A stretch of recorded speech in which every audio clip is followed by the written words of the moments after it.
It's Wednesday, January 19th, coming up live on The View.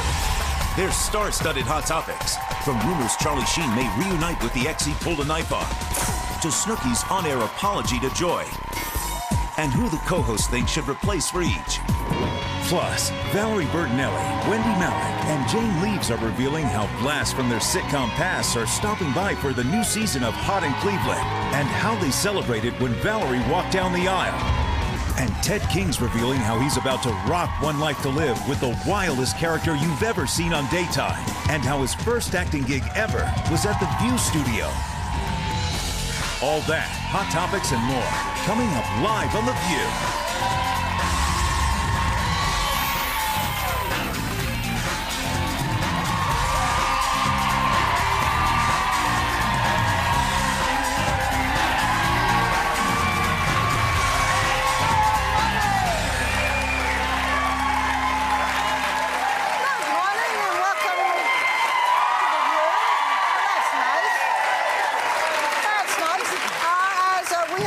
Whoopi has been off this week, but she will be back at the table on Monday. Good morning, ladies. Good morning, Barbara. Well, there is a lot of apologizing in the news today.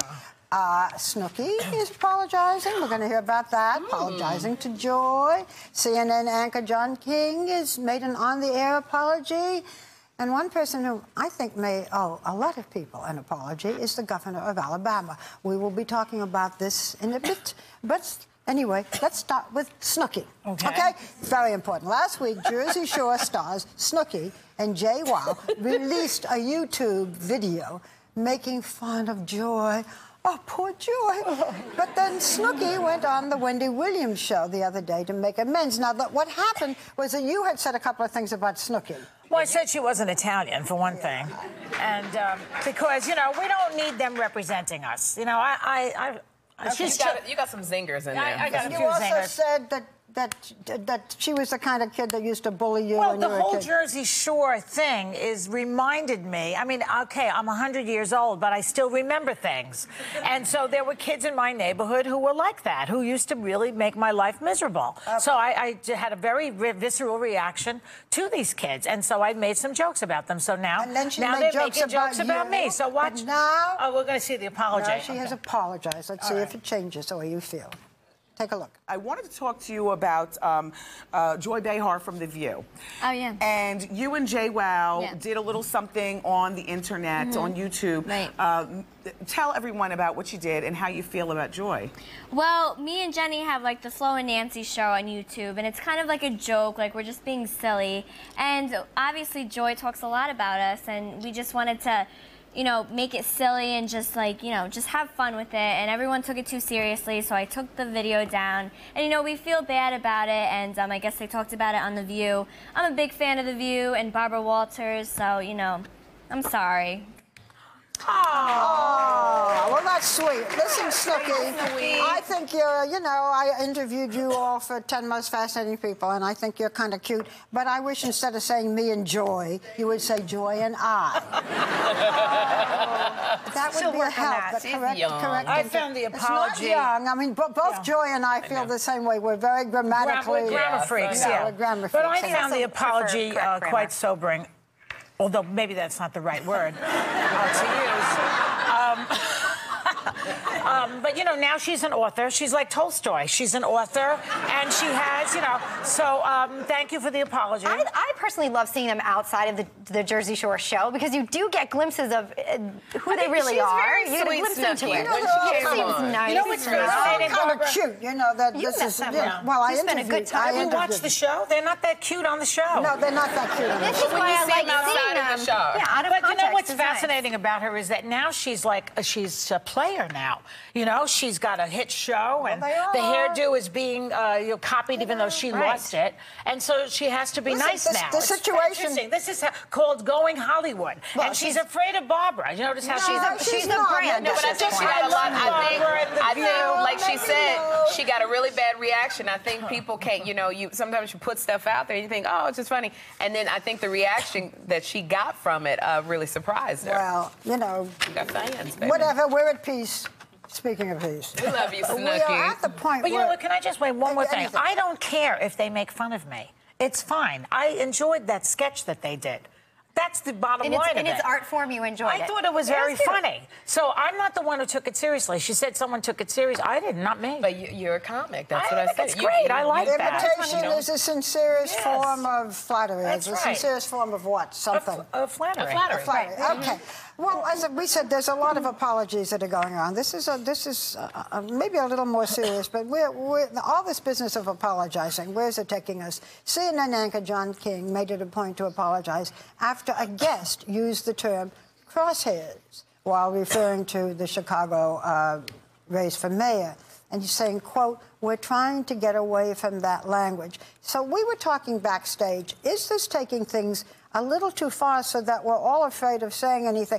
I said something that you objected to. We were just talking about our rundown, things we might talk about, and Barbara said, oh, this might be that'll just be a bullet point. And I said, Barbara, you have just made me feel more violent from even just saying the word bullet. I think it's really unfortunate where we are right now, and I think in an opportunity that the left actually had to have a real sincere conversation about the Second Amendment, we've now flipped it to talking about the First Amendment. We can't say anything right now, and it is a sad state for this country. The wrong conversation is being had, and it's ironic because it's the left who's actually flipped it. If you take the other tack, maybe they're saying, right now, because of these shootings, let's be sensitive to the tragedy that happened. That you know what? In time, we can go back to that, but right now, we just want to be a little bit sensitive. But I think they started off by saying this language caused this incident, and we can't escape the fact that you cannot assault a word. Like assault. What are you trying to say? Exactly. You see? I mean, you go on stage as comedians. We go on the stage and they say, "How did you do?" Well, I killed. You can't say that anymore. It's stupid. I said, after Elizabeth said, don't say bullet point, I said, okay, that'll be dead. She said, you can't say that.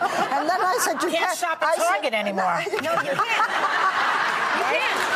Oh, no. They're redefining their logo as we speak. You really are a pistol. No. You know what's interesting?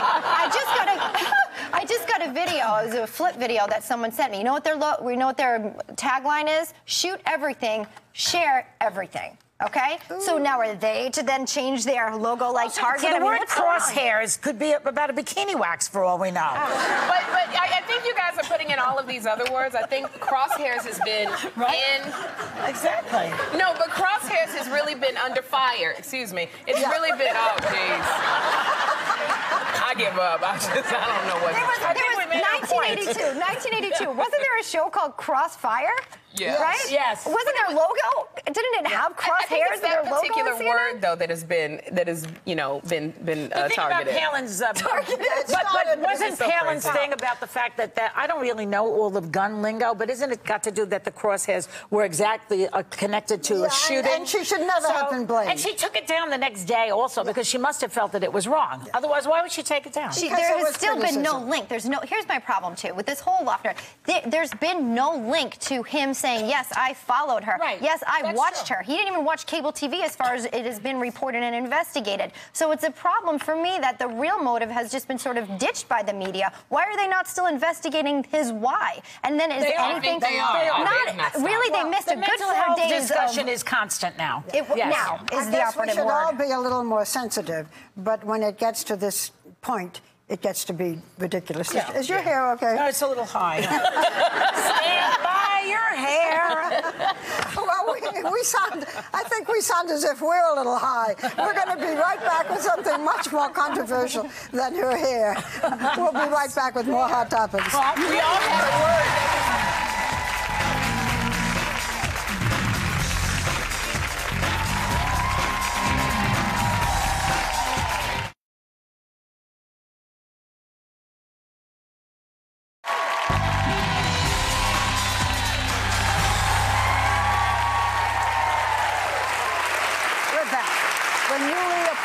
Alabama Governor Robert Bentley shocked some people for a speech he gave in church where he said, anyone who has not accepted Jesus Christ as their Savior is not my brother or sister, which is what he said. Non-Christians are asking if they'll be given equal treatment while Bentley is in office as the governor. He is an evangelical. When did Mel Gibson become the governor of Alabama? Well, he did finish the quote with, and I want to be your brother. And I think within the Christian community there can be the talk of being brothers and sisters in Christ. That's a common phraseology that's used. But I think it can be, when you're looking at an elected official, and so many of them call upon God, including our president. Constitution, baby. No, the Constitution. Look, our own president. They take the oath of office, but many presidents, including Obama, have called upon their faith in time. There's nothing wrong with calling upon your faith. But I think maybe the idea of possibly excluding people is what many have a problem with. Excuse me, not possibly. He said, you are not my brother or sister. But he said, I want you to be, which well, yes, that also is, rounds you it out have a to bit. believe, as I believe, you must believe in Jesus. You not, there are other religions. What's going to happen to Billy Bob Finkelstein in Alabama? I'd like to know. Well, I think I agree with Elizabeth. I think it would concern me if it was a atheist president and he said, those people who denounce God are my brothers and sisters. I'd be going, well, what are you talking about? So I think it would give people a cause for concern because you are a public official. So there's a fine line between having your personal faith and then putting this all out there and making people feel like you're excluded.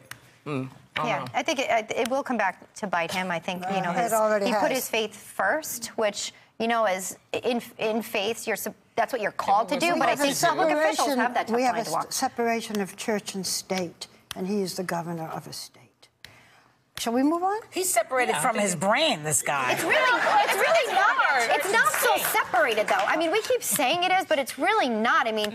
God is on our money. God, it's interesting to me because we keep saying separated of church and state. They take an oath of office on a Bible. It just is really. It's really not. It's not as separated as we actually think. But it's a different thing to put it into law. Now, this guy is verging on that, and that's the problem. Why is he verging on it? Because he's basically the governor, and it's excluding a group of people. He's not excluding. He's asking them to be his brothers and sisters. It's one thing to say, I believe in God, I pledge my thing on the Bible. It's another thing to say, you're not good enough if you're not doing what I'm doing. But that is truly not what he... I don't think that's what he believes. But it is what he believes. Is that what he said? No, he did. He said, I would like you to be my brother and sister. But if you are not... Then if you do not believe, will he marry his sister? Is what I'd like to know. It's very interesting when you become a public official. Like they said, he's the newly elected governor of Alabama. When you become a public official, you now have to watch what comes out of your mouth. And you are the governor of all the states. I don't want them to watch what comes out of their mouth. I want to know exactly where they stand. I want to know before they're elected. I want to know during the election process. I want to know once they're officials. I want them to voice what they really believe. And you know this privacy issue. So that we know. I want to know. Don't you want to know? You do want to know his faith, but I'm saying this is stuff that you know when you go into church. There's lingo that we use that other people might not understand. And I was going, when you're a public official, yes, we know his faith, but when you put that out there, it does concern people. I think it's actually it would be more disconcerting to not know and have someone operating based on it, to be my preacher, not clear to. I think it's unfair to people to not know where someone is coming from in terms of their faith and beliefs. Perhaps they should have known this is something that should have come up before his election, but it didn't. Can we move on? Sure. Okay. Because yesterday our friend Regis Philbin announced that he is retiring after the season, and today everyone is picking their favorites as to who should take his place. I think he's irreplaceable, but he is irreplaceable. Regis is Regis. So, any ideas of who should take his place? Some really good ones in the running. One of them that I loved was Larry King said he's willing to. I thought he just got off the air. He said he's, not permanent, but this has been for a while. But Mark Consuelos is in the running, which is Kelly's husband. Yes. And we got Anderson Cooper. Let me ask you about Mark. Sure. If you have the husband and the wife, and Mark is off and on, and they're adorable together, but then you get this kind of what did you do last night, honey? I was with you. Yeah. How are the kids? Is there enough? When you have husband and wife, does that work? Depends on the couple. Like we always talk about George Stephanopoulos and Allie. I think that listening to the two of them together, I think would be the most fantastic thing. And I think it is always sweet when Kelly and Mark are together. I do like that. Well, would you be able to do it every day? I don't know. It's like every day is take your husband to work day. Yeah, that might. Ryan Seacrest. Some of the others. Jeff Anderson Cooper does really well when he's on. He's got another show. What about Jeff Probst from Probst Survivor? I think he's actually a brilliant Cooper, guy. I think would have been great. But he has his own Timing show. is everything in life, and he just signed a Ryan contract. Seacrest is up for. You know, I like Wayne Brady because Wayne Brady, I if like him he had too. his own show, he's very well-rounded. He's funny. Oh, I love he him. plays well with You other need people. somebody really funny and available. George Bush, perfect. He's not doing anything. Hilarious. I think Wayne Brady would be Plus perfect. the juxtaposition of Wayne Brady and Kelly Ripa, I think that's very interesting. That would be Okay, so Brady. that's our vote. Yeah. You don't like it. You don't like Wayne Brady. It's okay to have your husband if she wants him. No, Wayne Brady. Wayne How do Brady. you feel about Wayne Brady? Oh, Wayne Brady, I love him. He's adorable. Yeah, I think Wayne Brady's he's good. great. Okay, that seems to have our... we vote for Wayne Brady. That seems to have Yeah. And our Jeff vote Probst. for a minute.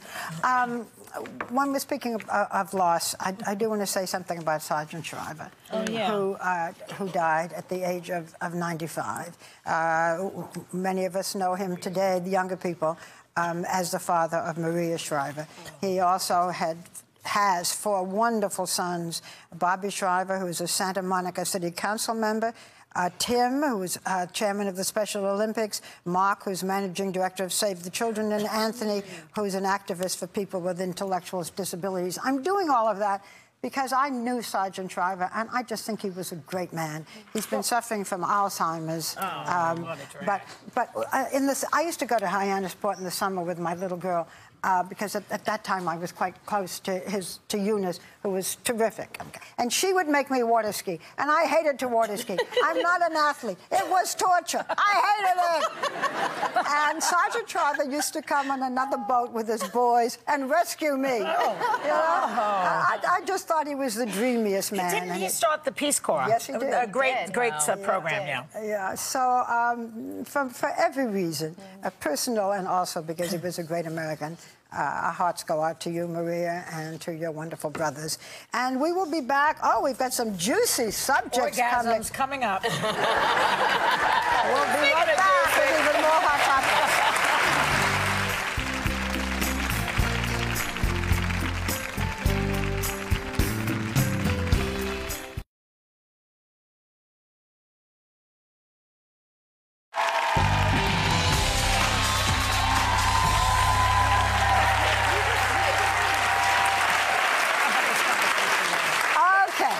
I want you to listen to this. Yeah. Research, genuine research presented at the European Society for Sexual Medicine. What? Anyway, they found that almost 1/5 of men say that they feel no sexual pleasure when they ejaculate. This is serious. So, what does that mean? We always hear about women faking it.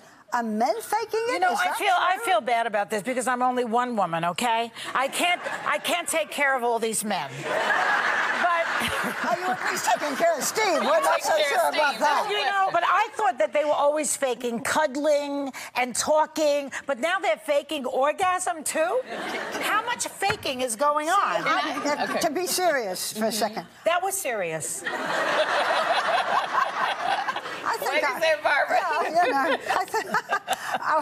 What was I going to say? I always thought that when you ejaculated, you automatically experienced an orgasm. Certainly is true of me. Great. I need a man. I feel like we need a man to answer this. This is fascinating news. But Barbara, we're joking about it, I have but to this say, is revolutionary. I'm listening to this. I'm hearing you. This is a survey. I don't believe it. I think that men have come up with a new way to go because they're not getting enough sex because we don't give them enough sex. And they go, you know what, honey? I'm not experiencing an orgasm. I'm only ejaculating. We got to keep working on it. I don't believe that mess. Do you think that the woman... They've never complained about not being able to have Do you think orgasm. that the woman then turns to the man and says, was it good for you? Was it as good for you as it was for me? It was all right. I didn't have an orgasm, no. No. Oh, well, okay. So we don't think... Now, wait a second. Now I realize why John Boehner is always crying. It just came to me. Because he doesn't have an orgasm. That's it. The guy is constantly in tears because he's one of the 16%. It's not. I was just wondering about him. Everything for you is political. The visual usual, and John Boehner. Elizabeth's going to pray I'm for just me. praying for you, sister. Go to Alabama and pray Pray for for me. your sister, girl. Pray for me in the synagogue next week. Pray for you. I'll pray for you on a boat. Well, some of us may be praying for Charlie Sheen's ex-wife. Oh, yeah. Okay? Oh. Because the tabloids are reporting that Charlie Sheen may be reuniting with his estranged third wife, Brooke Mueller. She is the mother of their one-year-old twins, and she was involved in the Christmas 2009 incident where Sheen allegedly held a knife to her throat. Anyway, and now it is saying, I don't know whether it's true, that she may want to take him back. So what do you think about that? I think he needs to reunite with his sober coach. Because this is really a serious... Now this is a serious story because he actually threatened the woman with a knife. That allegedly. And one of his... And she is thinking of going back to him? I don't know about that part. Wait, he's fantasizing a three-way, maybe. You know, this guy. Well, I think there was another girlfriend who was allegedly shot in the arm. You know, it's just been a series of incidents with Charlie Sheen and the women. And I don't think he's suffering from orgasms. I think he's having a lot of them, Charlie Sheen. No, but seriously, I think when you're talking about, I'm all for trying to reconcile your marriage, but when you're talking about your safety and somebody physically threatening you, you got to look at that. But we see this happening all the time, like off the celebrity platform, too. I mean, I think that many couples have this happen, and many women struggle with the fact that they do have this sort of eternal hope for a relationship and forgiveness of the man and thinking that it won't happen again, of course. And combined with the fact that sometimes, even if, say, the man is in a place where he's monetarily able to provide things, it becomes a very cloudy place for the woman to make a decision. Do you think maybe they should do counseling first before they talk about getting back together? That a lot of people say Don't that. You think the knife is a deal breaker? You know, we're talking about being able to separate private life and public life. Isn't it interesting, however, that he's still very popular on television? Because he seems to be able to split his two sides. Personalities, Yeah. Well, you guys are very busy in addition to showing up for this here, for which we are very grateful. We certainly are. are. A few other things. You've got a time change. I have another show at night. It was at 9 o'clock. Now it's at 10 o'clock. So people are going at 9 and saying, "Where is she?" So I'm at 10 tonight. I have Joan Rivers and Melissa on tonight. Oh, what fun! Yeah. So I hope you watch it. 10 o'clock HLN. 10 o'clock HLN. Good. And Angie Jordan is back on 30 Rock. I'm going to be on 30 Rock tomorrow. So watch it. Tune in. That was a funny show. It's a funny show. Yeah. I'm on GMA tomorrow morning. She's on GMA tomorrow morning. Are you on GMA on a regular basis so that we know when you're on and we can tune in and make the ratings go higher when you're on? No, like my cycle, I'm irregular. I am always irregularly on GMA. So, not every week, just from... No. Because you're very busy here and you've got other things to do, too. I am. It's a flexible schedule. Okay. We're very proud of all of you. We will be right back with Hot in Cleveland Stars. Stay with us.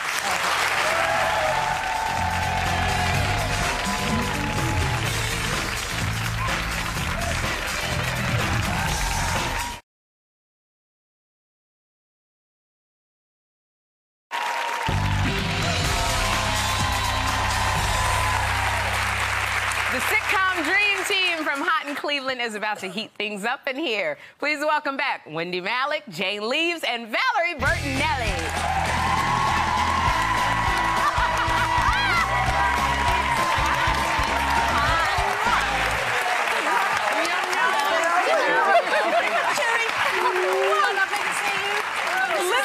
Security council up here. Look at these legs. I just have to say that Bill Getty, our executive producer, all he's talking about is your legs.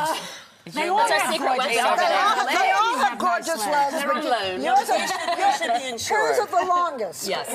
You guys are all so sexy. All righty. Well, it was fun seeing you guys last night because we all partied it up for Betty White's birthday, so it was fun. Yeah. We want to congratulate you guys. You have been nominated for Screen Actors Guild Award. Congratulations. Were you surprised at all? Oh, heck yeah. Yes. I'm shocked. Shocking. We've only had 10 episodes on the air, and for them to honor us acknowledge like us, this. Yeah. and particularly because you're honored by your peers, and there's something so extraordinary about that. It was a great affirmation for women everywhere. Well, speaking of affirmation, so we were all very excited and a little surprised to hear that you and Tom Vitaly, yep. You have been going together for 6 years, and you got married. We did on the first of the year. So, after 6 happy years, why'd you decide to get married? Just to piss Joy off. I don't trust that. Valerie, we know you're a virgin. Why did you have to wear blue? God, the only 50-year-old virgin. You know what? He asked me to marry him when we went to Italy, and what am I going to say? No, because I love him. Not when you're in Italy. Was that the first time he's asked you to marry him? Yes. Did you do something special? Or was it a good year this year? Well, we were lying in bed in a hotel room in Florence, so you do the... Yeah. And he didn't fake it. There you go.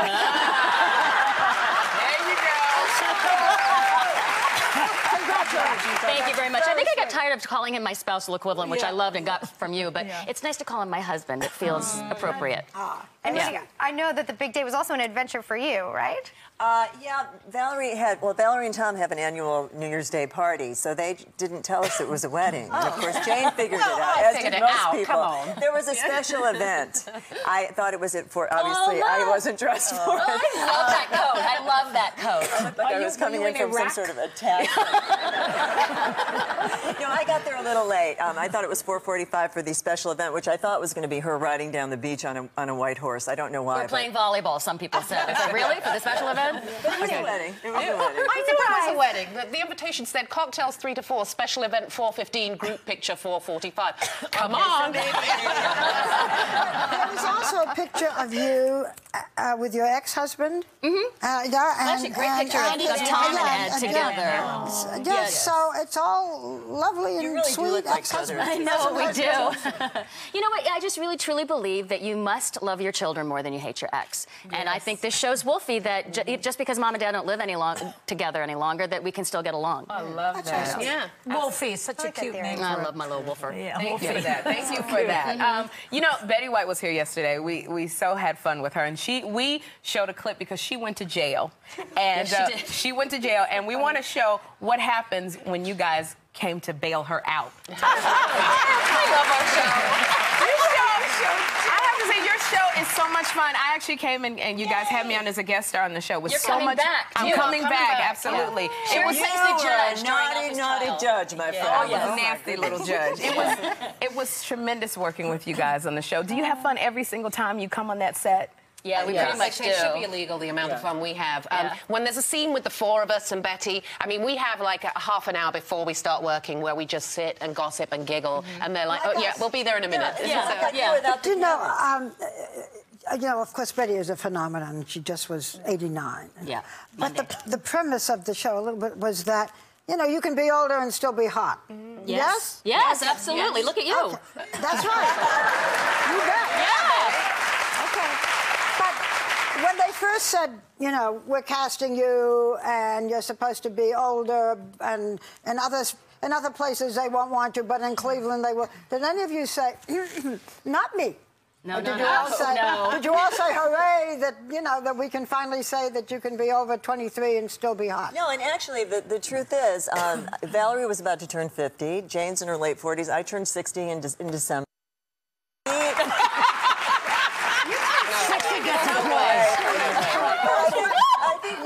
Yes, you did say it, girl. That I'm 39. But I believe that women for too long have been hiding their experience, and I think that we need to celebrate every stage in our lives. And Betty is the greatest living example of somebody who is going to keep going and live fully until she's done. And that's a choice we all can make about our own lives. So I just encourage people to own their experience. If you stay healthy, you should be able to do that. It's a great message. I love the reunion, too, with Mary Tyler Moore and Betty White for their premiere episode. And I heard there are more reunions coming up. Who? Yeah. Well, Mary's on the opening episode. Bonnie Franklin comes back and does a little thing with me, which I was really excited about. And I have Perry Gilpin. Perry Gilpin. And then Wendy, you play a former soap star, Victoria Chase, on Hot in Cleveland, and your nemesis is Susan Lucci. Yes, so can you? What's this? Victoria hates Susan Lucci. So Susan and Michael Knight from All My Children came and did a crossover episode with us last week. And on Monday, I'm going to do an episode of All My Children as Victoria Chase. It's like, we're so confused about, okay, we're doing a character within a character and a show within a show. Jane and I were on the set of All My Children last week. But it was the fake set. I can't even explain And you know, Susan and Michael have great comic timing. I mean, they were really, really funny. And fun so to play game with. to send themselves up as well. It was really fun, really. This is, you know, this show is not an adventure show. It's a comedy drama. But you've all had a lot of injuries. What's Oh, going on? no, just this one. Just you have had a lot of injuries. I'm constantly injured, yes. I fell over a bench in my yard that wasn't supposed to be there, and I smashed my chin and broke my toe. This was our first episode back. I think the episode... When I was on with you, you had a sty in your eye. It wasn't a sty. It was like some sort of giant thing that came out of my eye between... It was... And I kept saying to people... Is this all right? And they say, oh, you can't see it. And I'm like, I can see it. It's right here. I know, but everybody was like, she's fine. I'm like, do y'all know her eye is big? She'll be okay. And the irony is this woman was a dancer. I mean, she is so elegant. Clumsy doofus in the dictionary. There's a picture of me. Right. Yeah. You know, it's so funny when I came on your set, it was really nice working with you ladies because you hear about all these shenanigans on the set of where people have big egos and they get, you know, you got more lines than me. And it seemed like being on your set, it was so wonderful working with you because you don't have that. You just happen to be... We give lines away. No, we like having each other for company. It's like being on a great team. They know how to We handle got each other's backs. Yeah. It's very We love nice. having you on. We do. Thank you so much for coming, ladies. We'll see you in Los Angeles. Thank you. I will be there. Season 2 of Hot in Cleveland premieres tonight on TV Land, and members of our audience are going home with Season 1 on DVD. We'll be right back.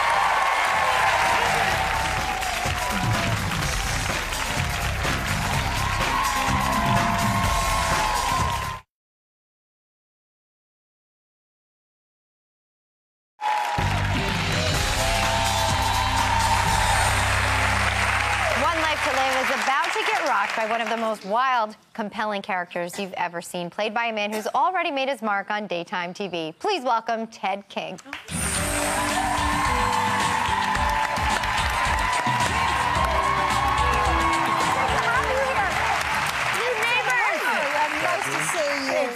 We're in love with your baby. Oh, we yes. are. Oh, my God. We are This is Ava, correct? Ava Celeste. Oh, Ava Celeste. That is the And your cutest gorgeous baby. wife, Ava. Her name is Ava. Look at her. She's smiling. I tell you what, she's been out here during the break. She's either smiling or she has gas. No, she did not crack that smile until she saw you, I think. She's 3.5 months. 3.5. They start smiling, She don't they? knows you're close to her. Look at I that. hope so. You guys have the same eyes. Your wife is gorgeous. And I know you guys just moved, okay? Because you were out in L.A., just moved to New York to come right here and be our neighbor again. One life to live. Right. How's the move been? Daunting. Yeah, I'd In one imagine. word, yeah, it was a huge ordeal. With a newborn and moving across the country. My wife is from New York. I used to work in this exact studio. Yes, you did. Yeah. You did a nice job with the place. And, General Hospital. We're not, not too much of a reminder needed there. Thank you. Well, no, GH is in LA. I did a show a long time ago called The City. Yeah, But you know what? When we first were auditioning, and in the first few months that The View was on, nobody knew whether we was going to make it, and we were rather frugal. Cheap is a better word. We used the set of The City. Oh, I remember. Yeah, so we are very, Is that right? Oh, sure, we watched your set. We took you out of the pictures, but we used the set for a long time. Yeah, it looked great. I don't know why I changed it. But Friday now is the first episode, right, with your new character who's quite mysterious. So can you give us a little preview of what's to come? Right now, we're just calling him Tomas. Okay. He just doesn't have a last Tomas. name. He's an artist. We find him in Paris. One of the characters leaves the town that the show takes place in and goes to Paris to track down a portrait that was painted of her, and she finds him. Okay. Now we have a sneak peek of your first full episode. Right. Can you tell us what we're about to see? I think it's actually when she shows up at his door with this painting to find out who, where, why, and how this took place. the fact that he had never actually met her. So he painted this painting. She wants to know how and why, and that's the introduction. Let's see Tomas. Yeah, I mean, I swear to God,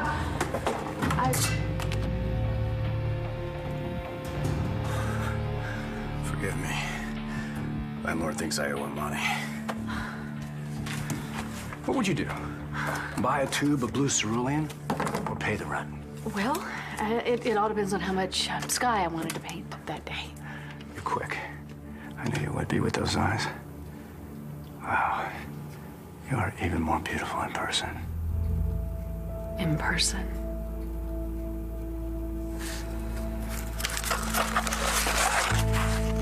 So you did paint this? Ooh, okay. Whoa. So, rumor has it that you and Blair are gonna heat things up. Is that true? Seems like we haven't yet, but yeah, that would be nice. I'm sensing something. You know, when you do a soap opera, it really is a very tough job. People don't realize how tough it is. Do you memorize everything? Do you have cards that help a little bit? Yeah, I mean, it's a huge everyone always acting thinks we have a assignment. teleprompter. We don't. We memorize everything. We don't have a choice. 5 days a week? Do you go about it differently now that you're a dad? Because I know you kind of restructure your days when you sort of put effort in and not, and then you have some sleepless nights, I'm sure.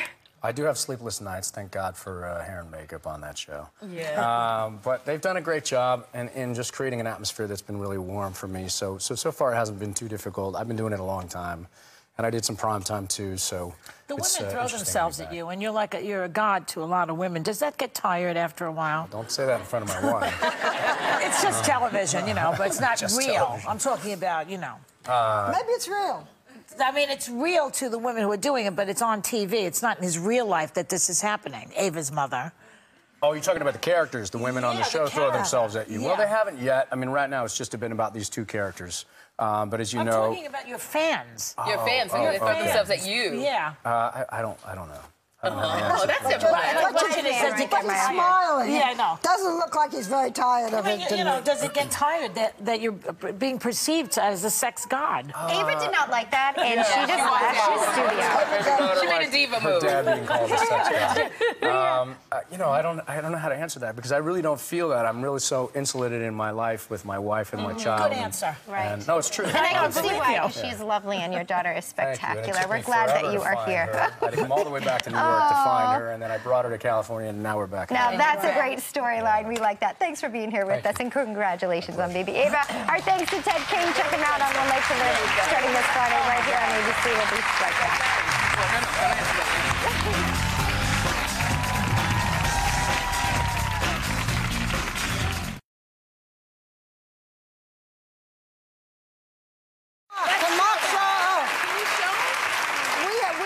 We just heard that one of our audience members is 85 and comes every year on his birthday. Where are you? Maybe we can get a picture. Can you stand up? Happy birthday!